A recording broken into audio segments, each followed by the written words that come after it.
Okay, good afternoon, everyone. Okay, I'm Dr. Peter Rookes, and there are three of us in this presentation today when we're looking at the important role that faith organisations play in social prescribing now and potentially in the future.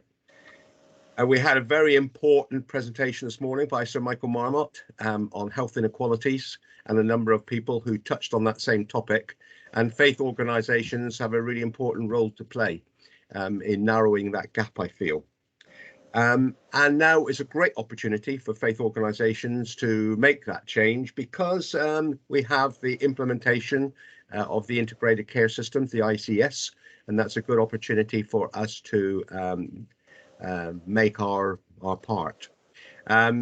Co-chairing with me today is Reverend Johnathan Evans, and he is associate vicar rather, at St. Martin in the Fields, and where they have HeartEdge. And hopefully Sufia will be joining us later. She hasn't arrived yet. I think she's working, and she's probably trying to get away from her work, and she's from Tower Hamlets, and we'll hear more about Sufia later on.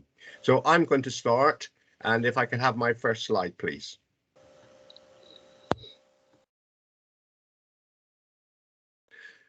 Okay, so my background is in healthcare. I was Chief Nursing Officer for Central Birmingham for 10 years and Director of Nursing at the Queen Elizabeth Hospital. And then I spent 12 years working overseas in faith-based healthcare. That was principally in Papua New Guinea, in the Maldives, where I was introducing a nursing course, in Kenya, Uganda, Malawi, and India. And now I'm Secretary of the Birmingham Council of Faiths, and I coordinate the Faiths Promoting Health and Wellbeing Forum, which brings together both health and faith organisations. And that's such important work, I believe, that we're doing. I'll talk a bit more about that later on. And outside of that, I'm also involved with the U3A Exploring World Faiths. So I'm National Advisor for that on faith organisations, World Faiths. Okay, let me have the next slide then, please. So what is a faith organisation? So it's an organisation which is based on a belief in God or a set of religious doctrines. So it varies from, therefore, a church, a gurdwara, or organisations like Islamic Relief. And there are three roles, principally, which faith organisations carry out. The first one is real purpose of being, which is the spiritual. It's a place of worship and for meditation. It's a place for the sacred, and each faith will have different ways in which they carry that out. Secondly, there will be pastoral support, and that is really nurturing the congregation of that particular faith. But increasingly that extends beyond their own faith to people in the surrounding area. And then thirdly, community service, and this is the outreach to the wider community. And this is the area that is expanding, and it's the area really where social prescribing comes into its own. Okay, if we can have the next slide, please. So how significant are faith organisations? So faith organisations collectively, they form the largest part of the voluntary and community sector.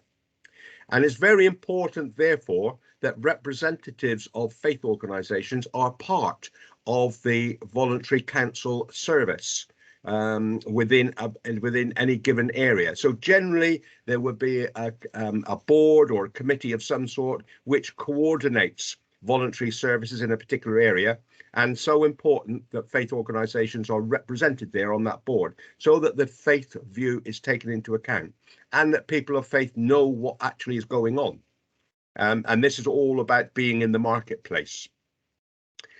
In 2014, Birmingham was the first city, and I'm from Birmingham, you remember, was the first city to sign a covenant of cooperation between the local authority, in our case, the Birmingham City Council, and faith organisations.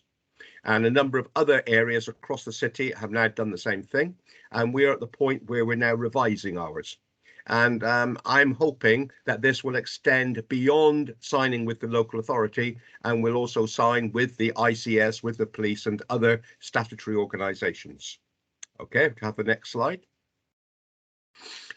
So 2011 census, this is going back a bit, so I think we might find some differences when we look at the statistics from the last census, which took place last year. So at this point, we had 46 Christian, 22% Islam, 4% Hindu, 4% Sikh, 3% Hindu, 2% other, and 19% none. Okay, so a couple of points of importance there. The first one is that almost 80% of Birmingham population claim a faith affiliation, which is above the national average. And the second point is that Islam is almost half as many as Christian. And I suspect that when we get the next results from the latest census, that gap will have narrowed. I'm expecting to see that 22% Islam, to have gone up, to way above 24, 25, even 26% by the time we get to there. And the other thing which is anecdotal, it would be my observation, if I go to a mosque, any mosque, on a Friday in Birmingham, and I go to a church on Sunday, there are far more Muslims in the mosque than there are Christians in the church. So Islam has a very important influence in Birmingham. Okay, next slide, please. So we have 800 places of worship in Birmingham, 800 plus. And we've got our figures from POWRA, which is the Places of Worship Registration Act. So all places of worship have to register. So we've identified 800. So in order for us to produce the faith map, some of that data is in the public domain, provided by faith groups, websites, Google Maps, and other search tools. It is constantly changing, and therefore it is also necessary to supplement that with local knowledge. And that is the challenge, is having got a faith map, how do you keep the faith map up to date? Okay, next slide, please.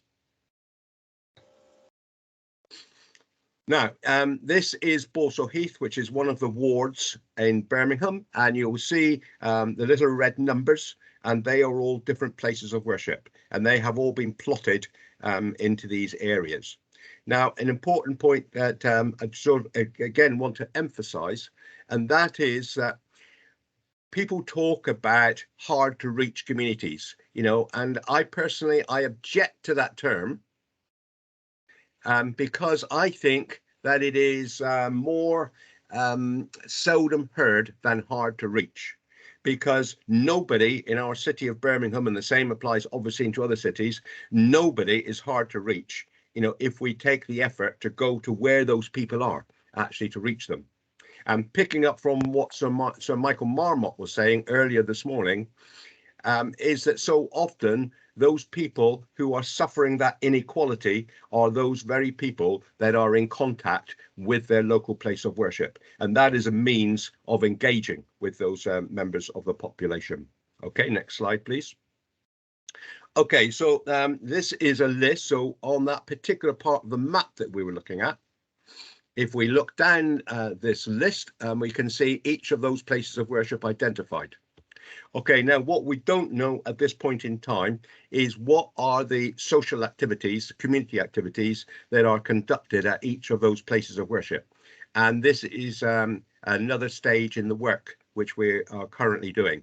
So we are running this faith map in parallel with other type of local identifying places of worship. So the Violence Reduction Unit, they are also engaged in this, and the Migration and Mobilisation Organisation, they are also engaged in this. So what we're trying to do is to work in parallel so that we don't have a number of organisations producing the same information. Okay, so and that is a challenge as well. Okay, next slide, please. So what do faith organisations do? Okay, so we'll all be familiar with food banks, and that has very much increased over recent years. And I think the intention in most areas when food banks were established that it would be for a temporary period, but they seem almost to become part of the service that is produced in a particular area. Also, food kitchens, they are increasing too. Swap shops, where people bring in clothes, articles of equipment and so forth, and they swap it for something else, which they take away, which is actually good for the environment as well, as is repair cafes. One of the problems I think that we all have these days is, something breaks and we go out and get a new one because it's too difficult to get it repaired. So these repair cafes help to do that. And for people who are not so well off financially, it's a great asset, not having to go and buy new every time that something needs some repair. Yoga and meditation, counselling, advocacy, debt advice, that is becoming increasingly common, generally befriending people. And as we saw during the pandemic lockdown, lots of people became isolated, and all the mental health and physical health issues that accompanied that. And so lots of people in their own homes were befriended by faith organisations.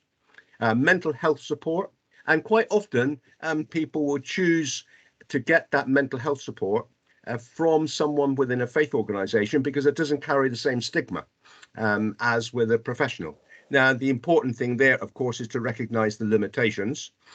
And we are looking in Birmingham at how we equip faith leaders within our places of worship with the skills to be able to support people who are seeking that help, and to know how, where and when to signpost on.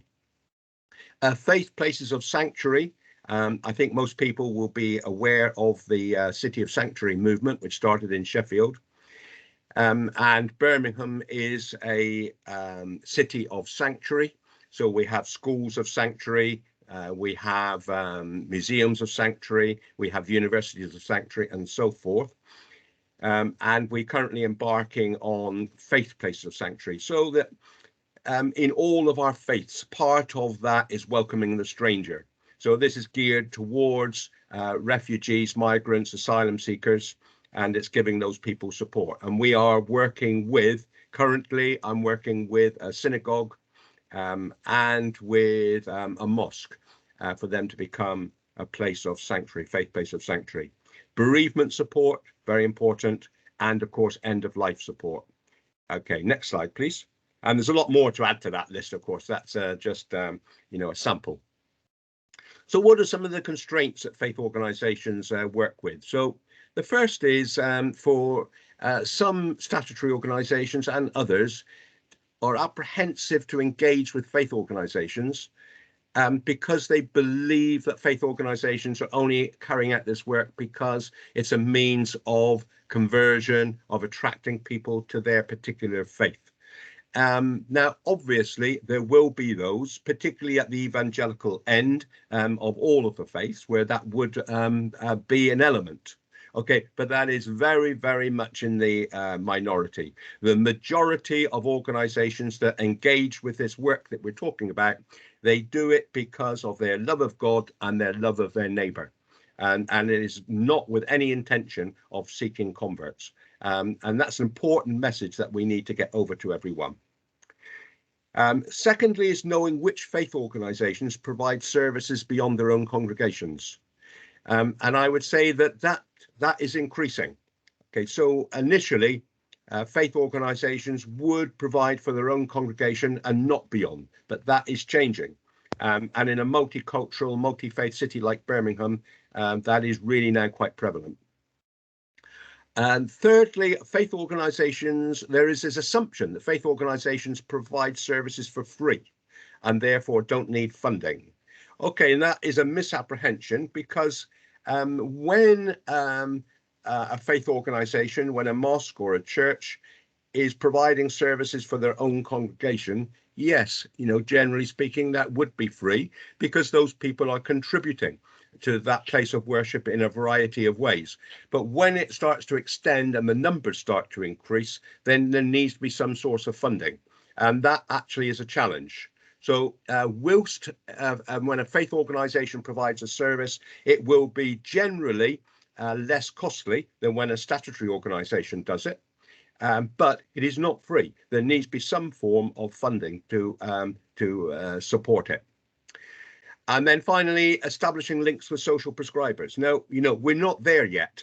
Okay, so we have our link workers who are more or less based in the the primary care networks, and we have our faith organisations, but we haven't joined the two up yet to the extent that we need to do, and that is something that we are working on. And it's not easy. It's a long road to go, but we're on that journey. Okay, next slide, please. Okay, so networking and communication. I think, Marie, this is the last slide, isn't it? I'm not sure. Okay. So as I mentioned in the introduction, my role is Secretary of the Birmingham Council of Faiths, and I also am coordinator of the BCF Faiths Promoting Health and Wellbeing Forum. Okay, so we have a number of participating organisations.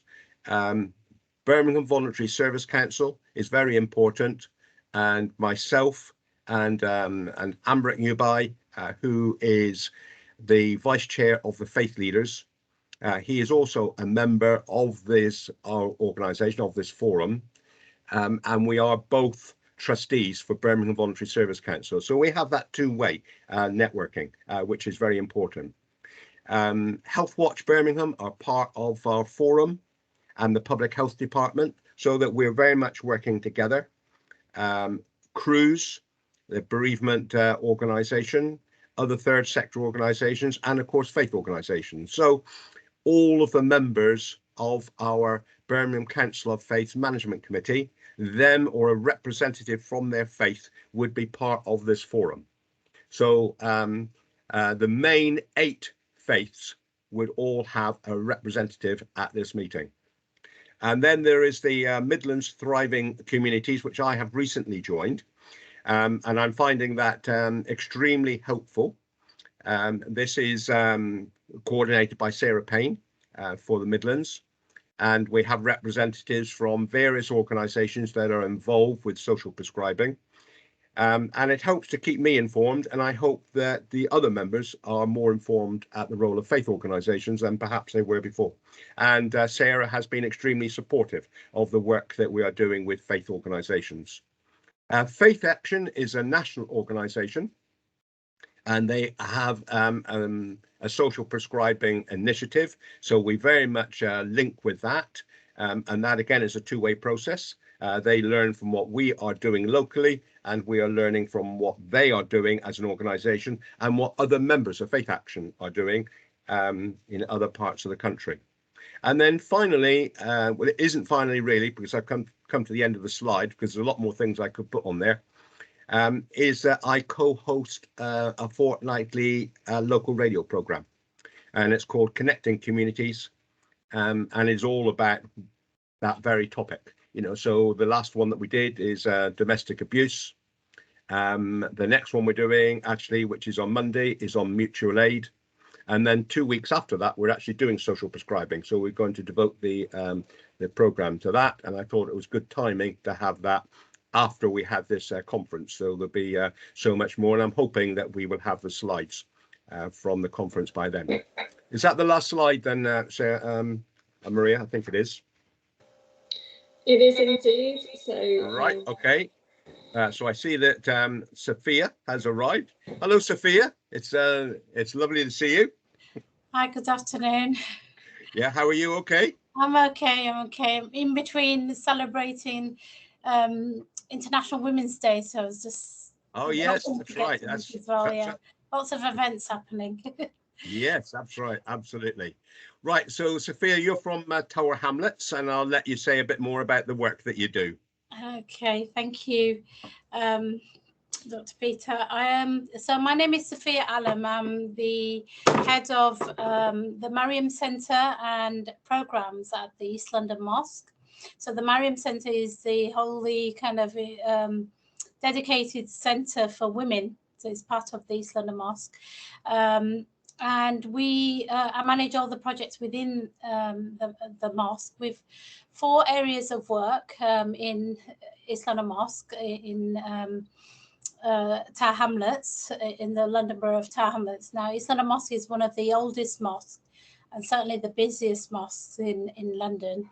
And we have not only religious services as one of our core area of work, where there's space for worship and education around worship, and we have educational programs, we have schools, a secondary school, a primary school, a nursery. Also, community cohesion is one of our other strand. This interfaith dialogue. I sit on the Interfaith Forum in Tower Hamlets on the steering group. And lastly, welfare is also one of our other streams of work that we do in the mosque. So sometimes there's a misconception that mosques, like churches, and you've mentioned, that it's just a place of worship, but we do so much more. And within those categories, there's so much more that I'll talk about. So we were talking about social prescribing and some of the work that we've done. Some funded, some are voluntary, some are self-funded.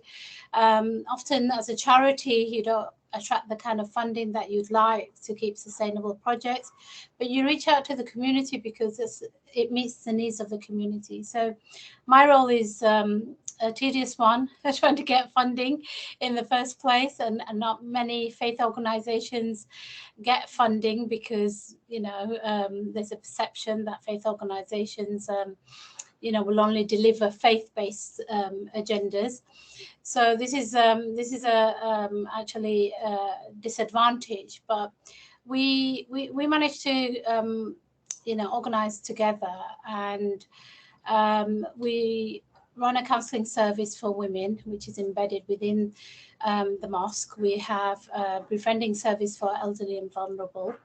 We provide ESOL classes, a peer support group that's just recently started with Mind, and that's on the back of, we've had so many deaths in the pandemic, especially the Bangladeshi community, where at a stage we had to build a makeshift mortuary.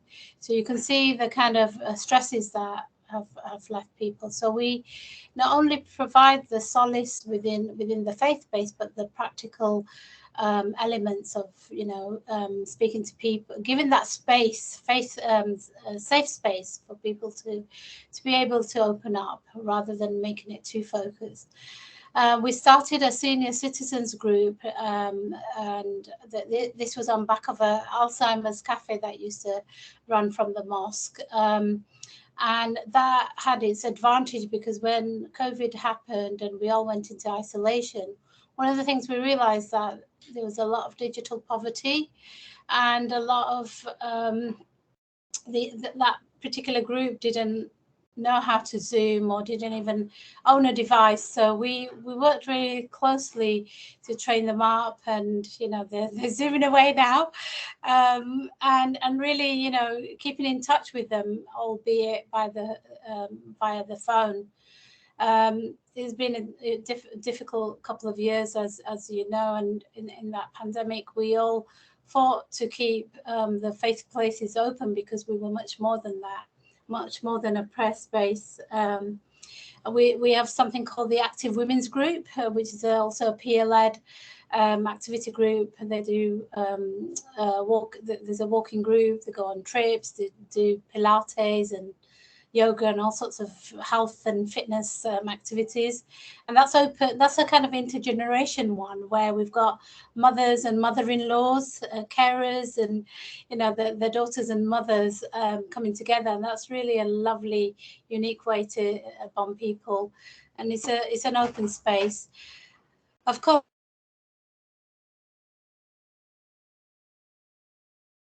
our communities are quite proud we see, you know, our donations go down, and that's because of, you know, austerity measures, people losing their jobs, and, you know, real kind of hardship. So faith organizations like ours, we pick that up.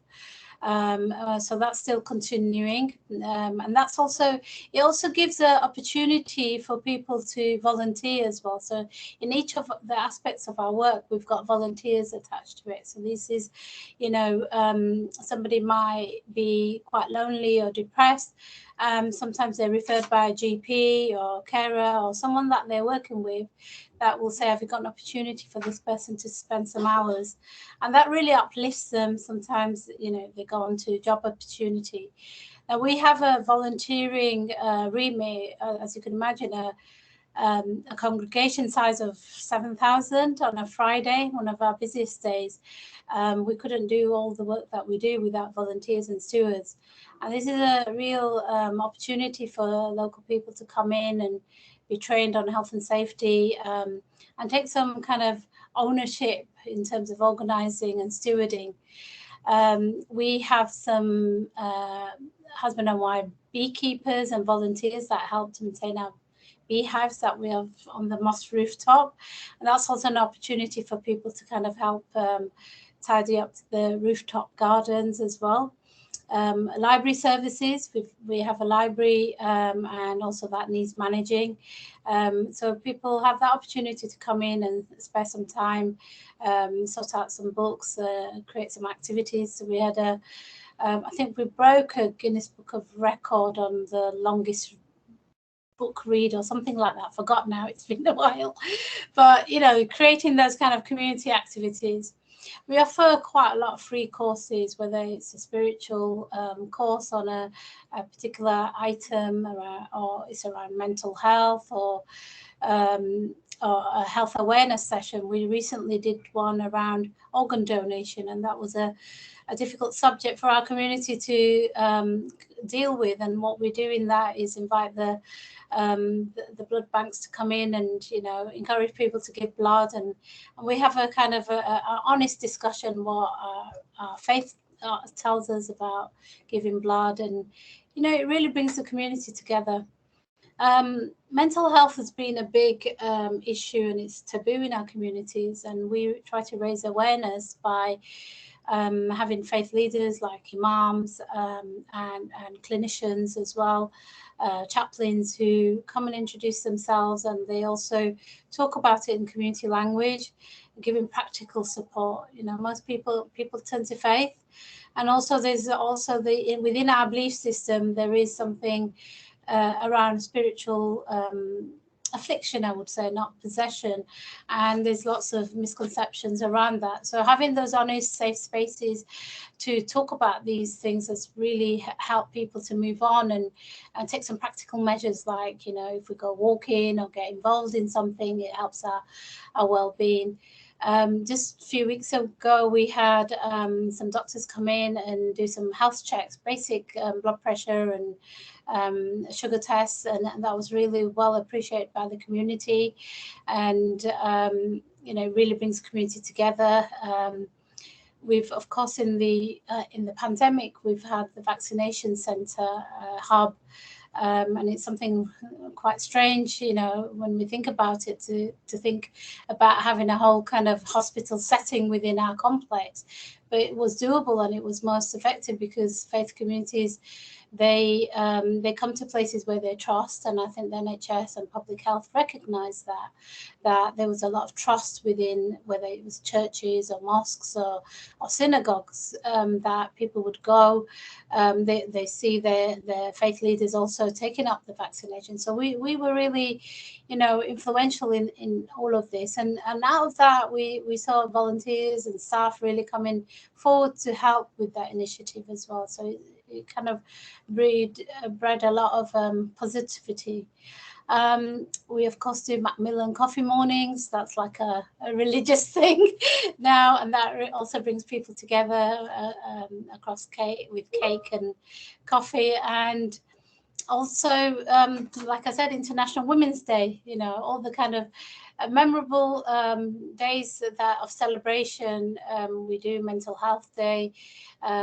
Domestic abuse is another one, you know, that's we've been tackling within the faith communities to talk about it. And we've had imams charters in terms of ending domestic abuse and raising awareness. So it's really nice to see imams and faith leaders, men, also talking about domestic abuse and how and supporting women. So we're one of the reporting centres where we work very closely with the council. So my work has been over nearly 3 decades around working with the community, working with the local authority to shape the needs of the community by working in collaboration. And being in a faith-based organisation, I think we put faith organisations in a map, on the map, in terms of our relevance and the work that we do. You know, we've always done that quietly and silently, and I think with the help of social media, we've been able to kind of Google that out a little bit. And I think we've seen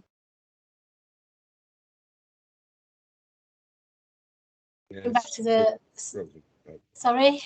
Yeah, I'm just saying you're frozen. You froze. Oh, sorry. Can you hear me now? Yes, we can. Yeah. Okay, sorry, technology. Yeah, so I think, you know, the way forward, we've worked very closely with Faith Action, and some of the work that we've done through the Interfaith Forum has really brought faith communities to the spotlight in terms of that, the work that we do quite silently often, and the impact it's had, and the impacts it's had on community, and really, you know, the opportunities people have within these settings. Yeah, thank you, Sufia. Thank you. Okay, so we have a few comments in the chat already. So if anyone else has questions or comments, please put them in the chat. Okay, so I've already introduced Johnathan as, and anyone who joined since that, he's Associate Vicar at St Martin in the Field in London, and works with HeartEdge, and he's been in that position for 7 years, and I believe is about to move on. And we're very interested in this project, HeartEdge.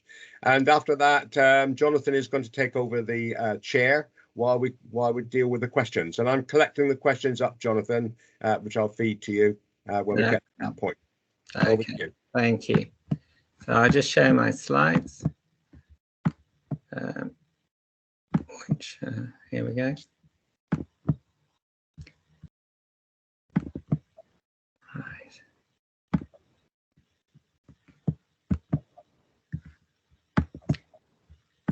Hopefully we're there now. Yeah, that's good. So thank you, Peter. As Peter said, I'm Johnathan Evans, Associate Vicar for HeartEdge at St Martin in the Fields in central London.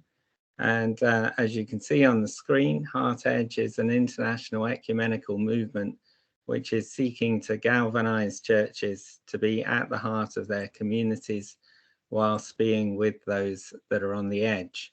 HeartEdge is a movement and a network of churches that began in 2017, initiated from St Martin in the Fields, and growing considerably since then. So I just want to very briefly get give you a feel for the kinds of things that churches in this network are offering to folk within their local communities, and something of the breadth of the engagement with their local communities. Just to give you a feel for the number of churches that are part of this network, you've got a map of the UK there, just giving an indication of where broadly where HeartEdge churches are located, and all of these churches are working with a model of mission and ministry that we call the 4 C's. And the 4 C's are commerce, culture, compassion, congregation. So immediately, I hope you get a sense of the breadth of areas across which these churches are seeking to engage. So let's look at those 4 areas in a little more detail. Culture is about making the church an estuary where creative energies can be expressed and celebrated. Compassion is about partnering with other people in forming relationships that release the gifts of strangers.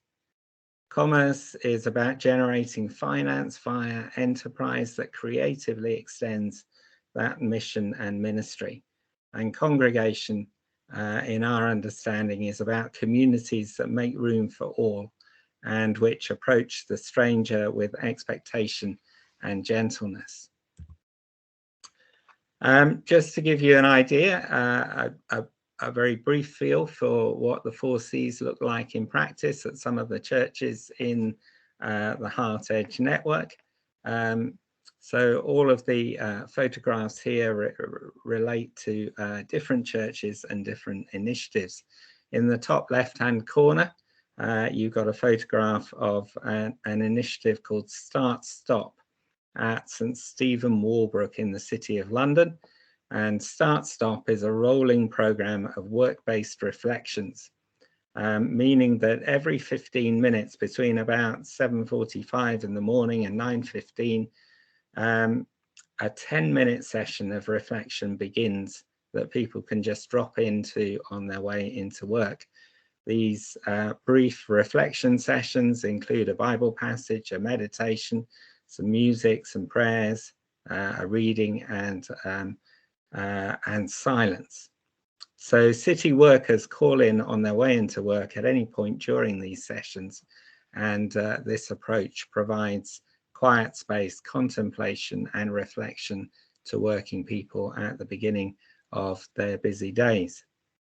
In the bottom left-hand corner, you've got an image from an initiative called Beyond, which was set up in 2008 in Brighton to innovate around art and spirituality.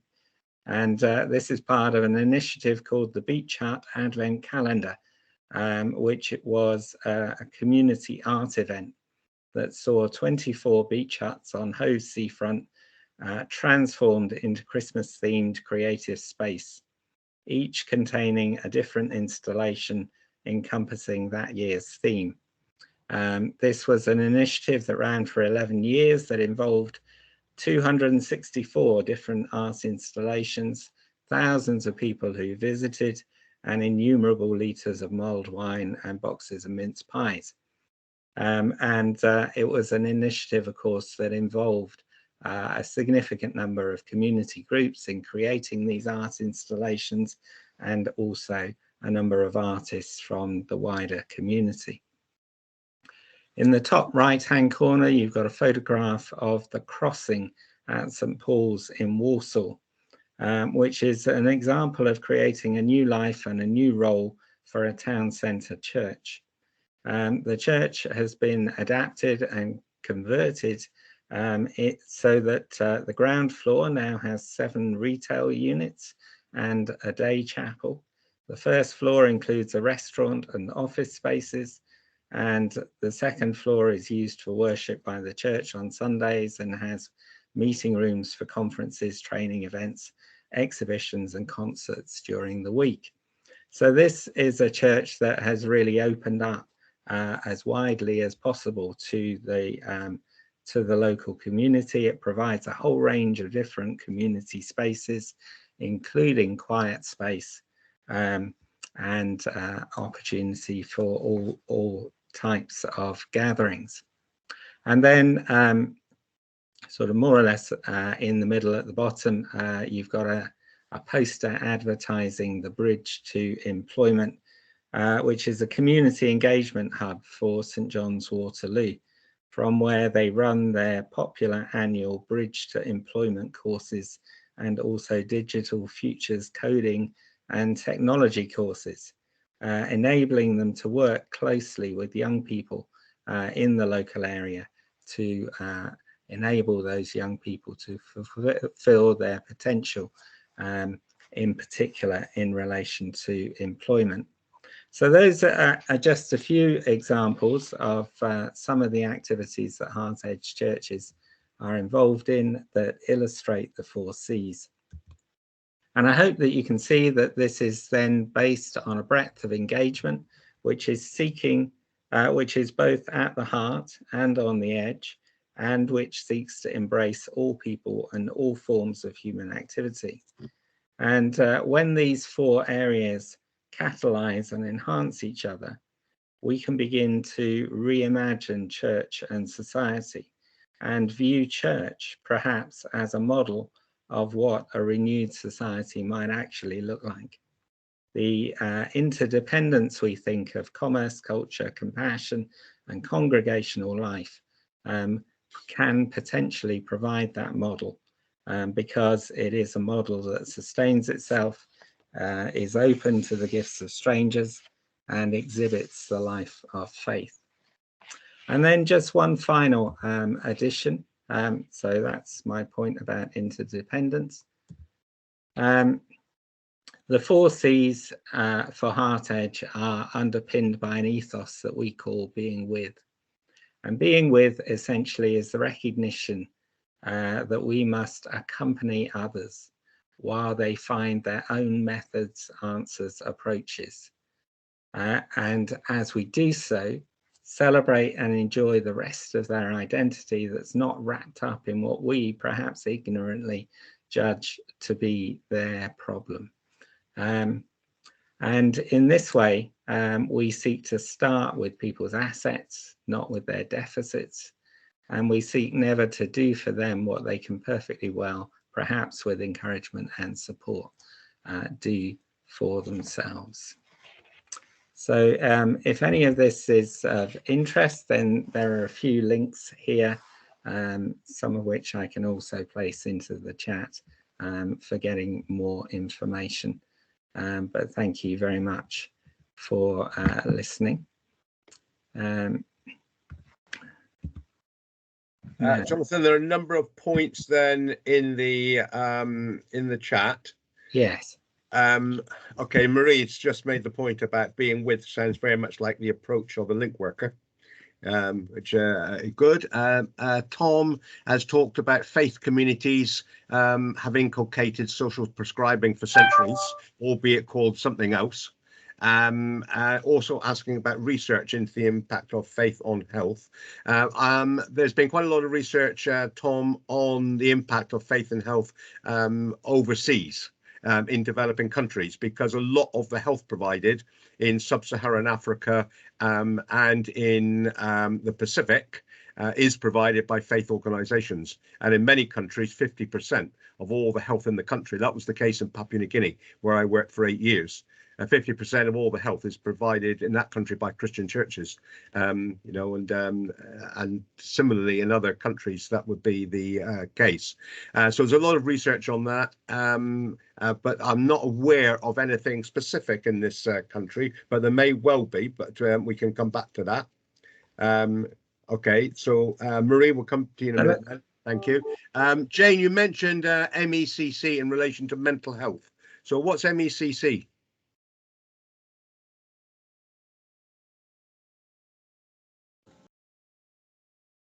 It's not there. It's making every contact count. Okay. Which is an approach within a lot with NHS colleagues. So the idea is every time you meet somebody, what can you be doing for them and making that contact with them count. But John, every contact counts. So all right. Okay. Yeah. Okay. Yeah. Thank you for that.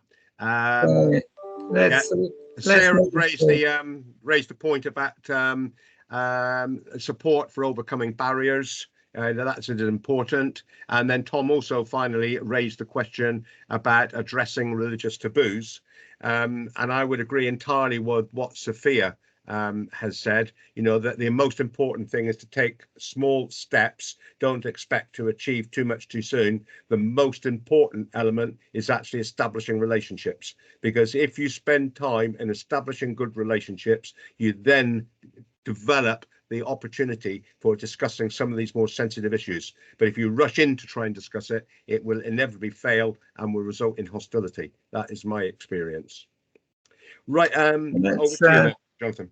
Yeah, so let's pick up the first of the comments that we had in the chat, which was from Sarah Payne. And Sarah, you're working with Peter in the Midlands and have found ways to address some of the barriers that might come up in the course of making connections between faith communities and social prescribing. So would you like to unmute and just say a little more about that? And then we'll get some reaction from Peter and Sufia.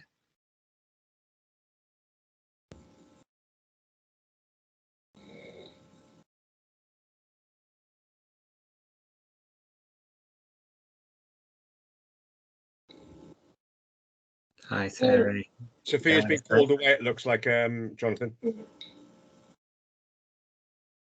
Sorry, was Sarah able to unmute? No, she's been called away. She's been called away. Right. Okay, we'll move on to the next.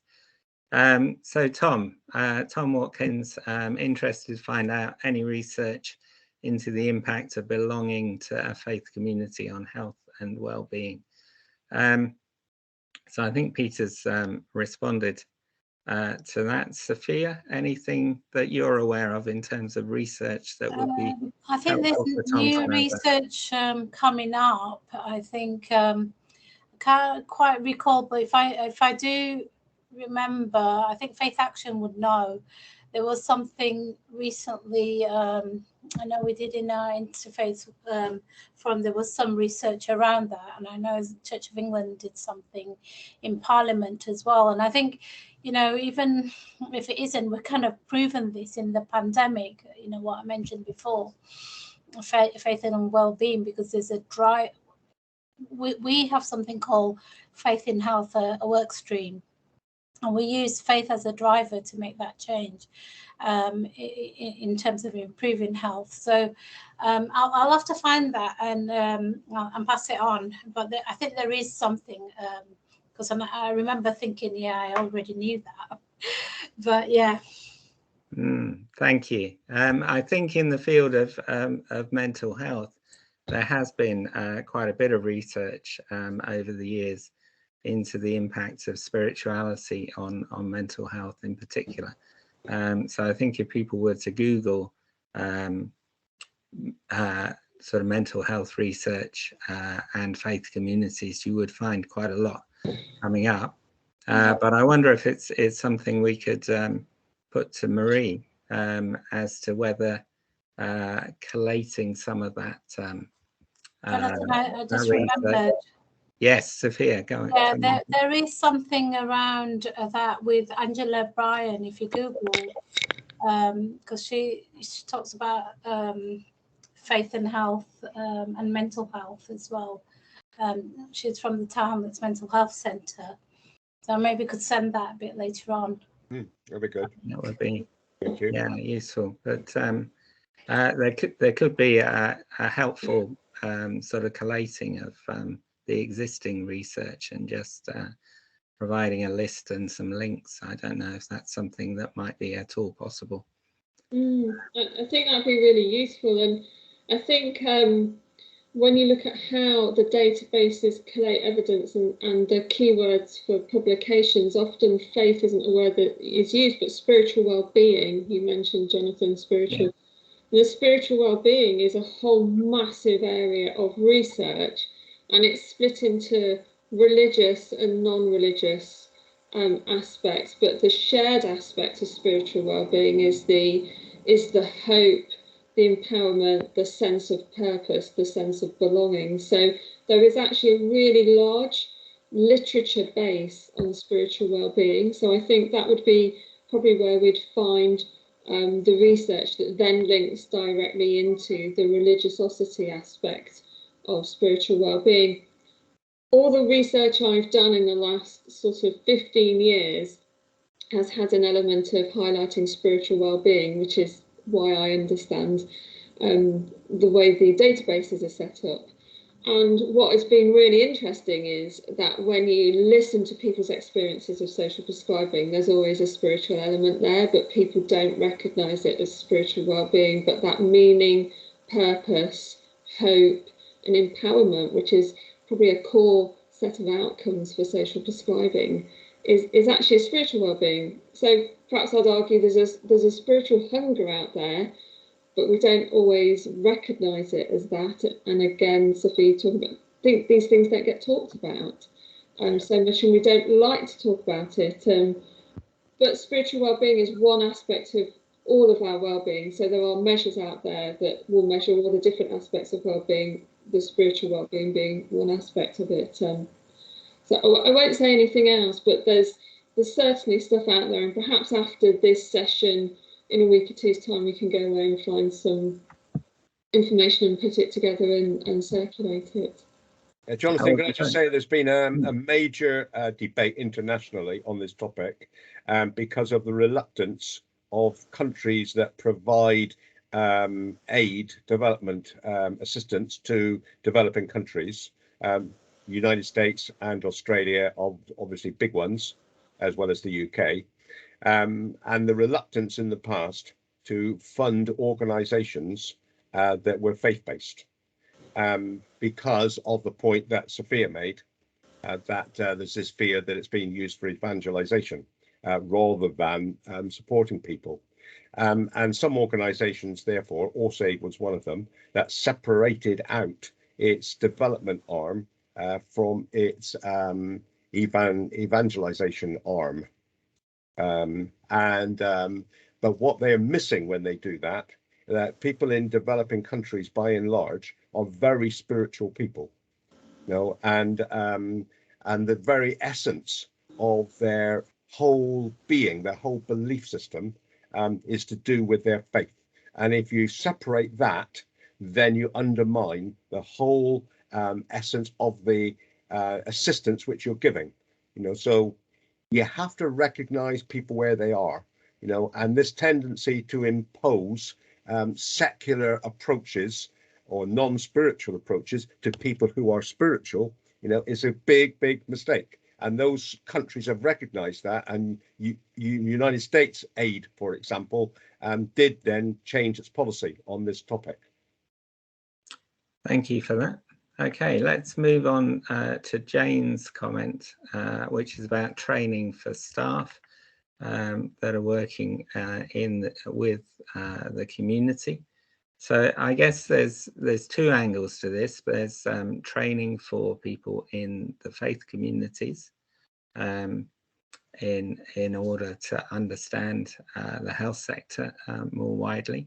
But there's also the need for training amongst agencies and others to understand the faith communities.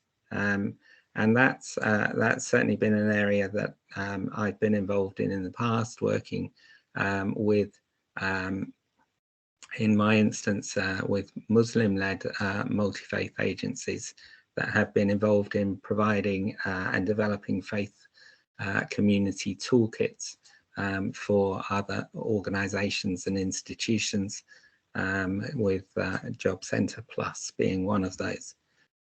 So certainly that kind of information and training is really much needed, I think, because of the diversity that exists within the faith community. So understanding both what something of the belief systems and something of the practices and the protocols when you're engaging with folk from different faith communities is a really useful area of training to have.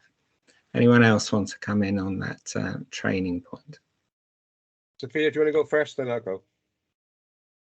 I think, yeah, it's really important to understand within our faith communities, even within Islam, there's lots of diversity within this and cultures as well. And and that's quite challenging. I know we have a Somali community, a predominantly Bangladeshi community. So a lot of those cultural things kind of do interfere or influence the the faith base as well, and it makes it unique.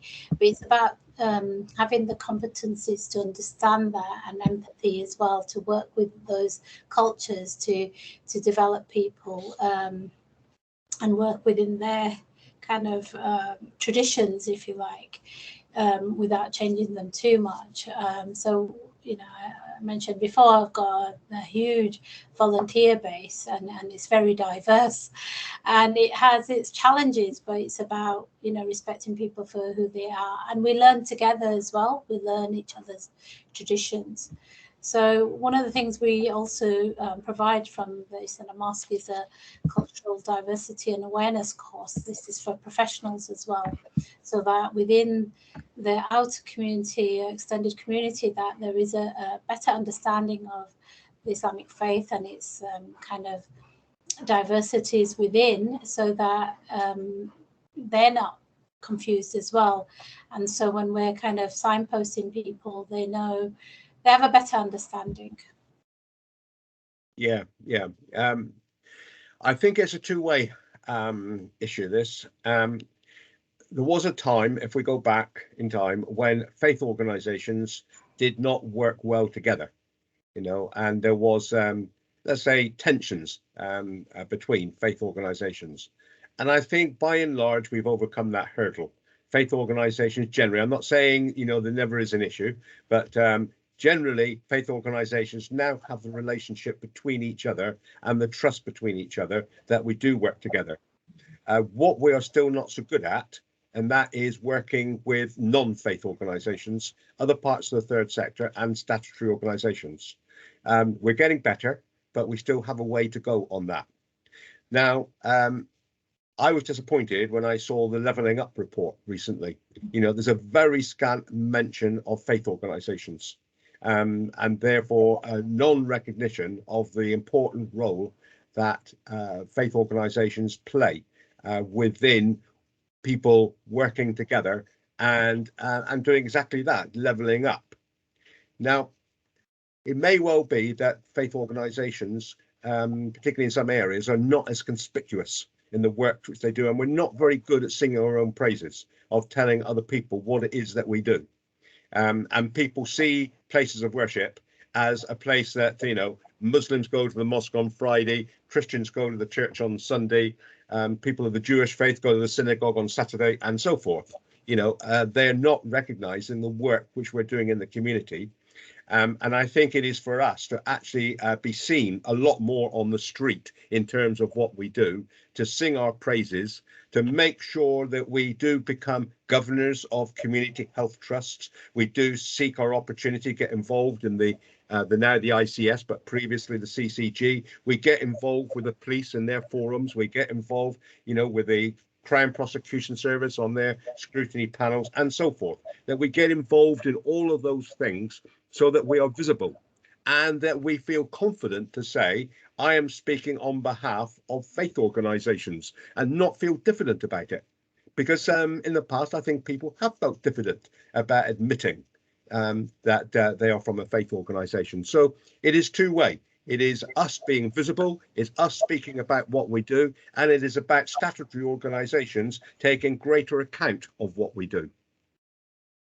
Okay, and that takes us nicely on to Tom Watkins's comment in the chat about faith communities having incubated social prescribing type activity for centuries. So there is, as you look at the history of faith communities, you see there's a whole history of engagement, and just being aware of that background is can be a helpful perspective as to why it is that faith communities are wanting to engage and connect in terms of health and well-being and community engagement. So Tom, I wonder whether there's anything that you want to add to that comment. Feel free to unmute and just share a little more with us. Thanks, Jonathan.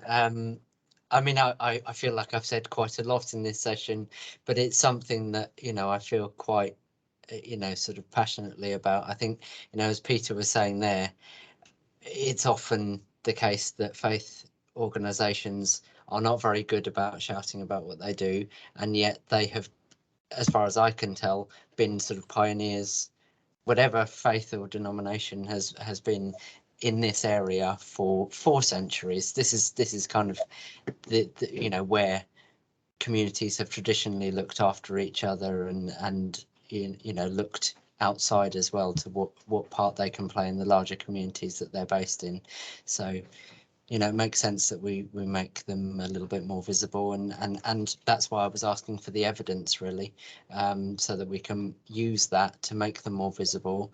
And, you know, where there are potentially you know, problems with engagement, problems with involving faith and spirituality in the larger conversations that go on, you know, maybe we can use that evidence and that newfound openness to being part of you know, the wider community and statutory sector and well-being in general,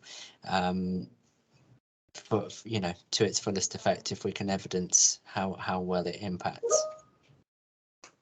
Yeah, I'm not sure whether everyone's familiar with the Religious Media Association, because we recently had a seminar in Birmingham, and there were 5 of them actually in different parts of the country, and Birmingham was one of them, where we had representatives of the media and representatives of faith organisations engaging in dialogue about how we could get more positive stories into the media about what faith organisations are doing.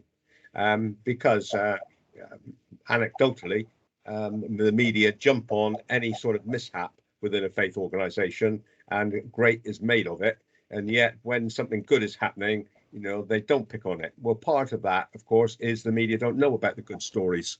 And part of it is that we, from the faith organisations, are not necessarily good at presenting to the media stories which they would find newsworthy. As I mentioned in the introduction, I co-host a radio program, and we have 3 guests on each program to discuss particular topics, and it tends to be faith oriented. The discussions that we have, we're not selling faith as such, we're simply projecting it as this is something which a faith organisation is doing, and we do the same with secular organisations as well. It's not totally faith and nothing else, you know. So and it is important, I think, for us to work with the media, to find friends in the media, you know, who would welcome stories from us. And what the media are saying to us, you know, don't judge us by that that way, because we do want to publish good stories. It's just that you're not giving us the good stories to publish. Sometimes there's also an issue around the language that we use, particularly Yes. if you know, we're speaking in very religious language. And there's a couple of comments picking up on aspects of the presentation about HeartEdge. The approach of being with, which Marie was saying, sounds very much like the approach of a link worker. So that's, you know, about translating that approach into someone else's language, which is a really helpful thing to do. And Jane looking at asset-based approaches and seeing lots of similarities with things that are done as social prescribers. So I don't know if Marie or Jane want to say anything more about those comments. Thanks, Jonathan. I just about the being with, it just really struck me that if you were to sort of listen to people talk about the role of the link worker, it is about being non-judgmental and coming alongside and being with that person. That's absolutely crucial. And it's about the compassion. And I think a lot of link workers, I hope, would also say it's about helping bring hope into a person's life by listening and finding out what they were very capable at doing. And like you say, just often they can do things really well, but it's that little bit of encouragement and the small goals and building confidence. And I just think it's walking alongside somebody until they're ready, you know, to step back out on their own. And I just think that belonging with is actually perhaps a really nice way summing up quite a big aspect of the link worker role. I don't know what other people think to that. I'm quite biased these days, I have to say, but yeah, so thank you. Thank you. Certainly sounds like there's a huge amount of synergy there. And Jane, you noted about asset-based approaches, and that being something that you use too.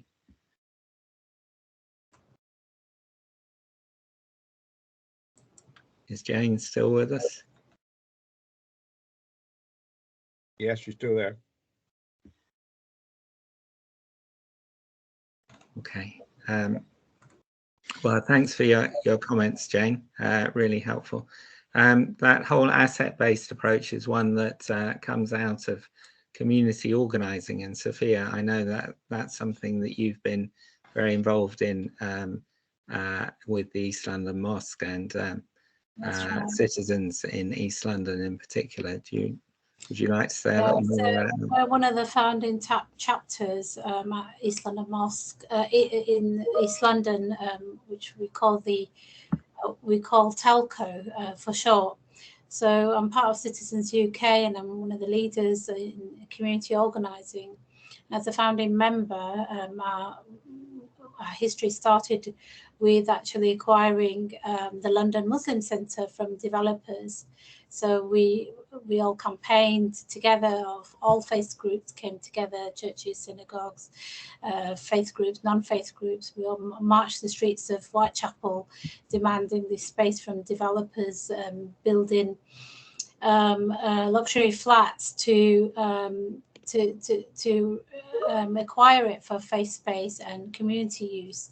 Until this day, now it's been 20 years, we've been involved with Citizens UK to do local campaigns, and this is with churches, synagogues and other faith institutions and non-faith institutions. It's given us a lot of strength, and there's a lot of social action that happens as a result, and we hold politicians and people in power accountable. So we really get the job done, and I think what really drives people is this faith base attitude of, we want this, and and we're not shy to talk about our faith as well. What is it in our faith that is driving us, and we get strength from one another. Myself as a Muslim woman, we're working with clergy and other women in faith groups, and we organise people, getting regular people to make change in their own communities. So last night we were just working on something. It's trying to save the swimming pool at St George's, and this was schools and local mums, the churches, the local mosque there, and ourselves all kind of planning how we're going to be able to do that. It really brings the community together, and it doesn't really require a lot of resources in terms of, it's not paid people, but it's people who really want to work for the greater good. And I think this is something that's really unique to faith organisations, and obviously we've seen non-faith groups as well coming up on that initiative as well, and really respecting faith organisations and what they stand for. So we give space, we give time, we obviously pay dues to the Alliance, and it just brings us together. It's quite nice. I've been with them for 8 years. I thought I was a community organizer before we started doing it in the faith base, and you find a different kind of friendship and understanding. Every session we start with our rounds, and rounds questions about what is it in our faith that drives us to want to do this change, and also, we evaluate our work as well, so we're self-critiquing as well. So it's a good mechanism to get things done, and the London Muslim Centre is a great example of how communities can come together and make really big change. Thank you, Sufia. And we've just got time to go back to Jane, who was trying to contribute earlier. So Jane, do unmute and share your thought.